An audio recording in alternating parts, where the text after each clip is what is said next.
فرمان مصطفیٰ صلی اللہ علیہ وآلہ وسلم ہے کہ جس شوہر نے اپنی بیوی کی زبان درازی کو، بد اخلاقی کو صبر سے برداشت کر لیا، اسے صبر ایوب جتنا اجر دیا جائے گا جو حضرت ایوب علیہ السلام نے صبر کیا تھا۔ اور جو بیوی اپنے شوہر کی بد خلقی، بد اخلاقی کو، زبان درازی کو برداشت کر لے صبر کے ساتھ، تو اسے آسیہ زوجہ فرعون جتنا اجر دیا جائے گا، اور آسیہ کا بڑا مقام بتایا گیا ہے۔ اور ایک اور موقع پر روایت ہے، نبی اکرم صلی اللہ علیہ وآلہ وسلم نے فرمایا صحابہ سے کہ میں نے آج جہنم کا ایک عجب منظر دیکھا، وہاں مردوں کی نسبت عورتوں کی تعداد بہت زیادہ تھی۔ صحابہ نے عرض کی یا رسول اللہ ایسا کیوں؟ تو آپ نے فرمایا وہ احسان فراموش تھی، وہ اپنے شوہروں کی اطاعت نہیں کرتی تھی، زبان درازی کرتی تھی۔ شوہر اسے زمانے کی تمام آسائشیں مہیا کرتا، تمام احسان بھر زمانے کے دیتا، لیکن اگر کسی ایک بار چوک جاتا، جو ہمارے عام گھروں میں آج کل ہوتا ہے، آپ ساری نیکیاں کرتے رہیں، ایک بار چوک جائے تو وہ کہہ اٹھتی ہے کہ مجھے تو تمہاری طرف سے کوئی بھلائی پہنچی نہیں، میں تو جب سے اس گھر میں آئی ہوں میرے لیے تو جینا عذاب ہے۔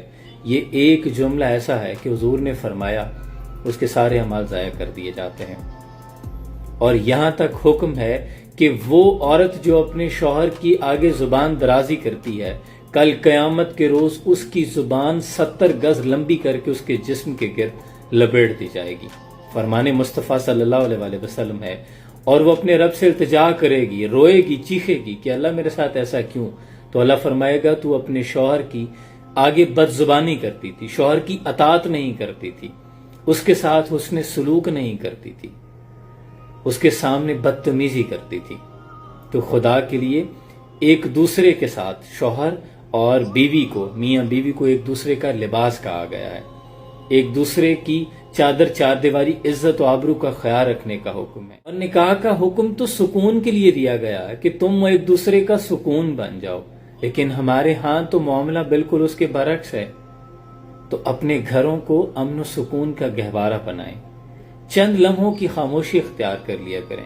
بہت مشکل کام ہوتا ہے غصے میں اپنی زبان پہ قابو رکھنا، بلکہ 22 ویلر ٹرالے کو بریک لگانا آسان ہوتا ہے، لیکن جب غصے کی کیفیت میں ہوتے ہیں تو اس گوشت کے لوتھڑے کو کنٹرول کرنا، قابو کرنا بہت مشکل کام ہوتا ہے۔ لیکن اگر کوئی کر جائے تو میں سمجھتا ہوں کہ وہ سارے جہاں پہ حکومت کرنے کے برابر ہے۔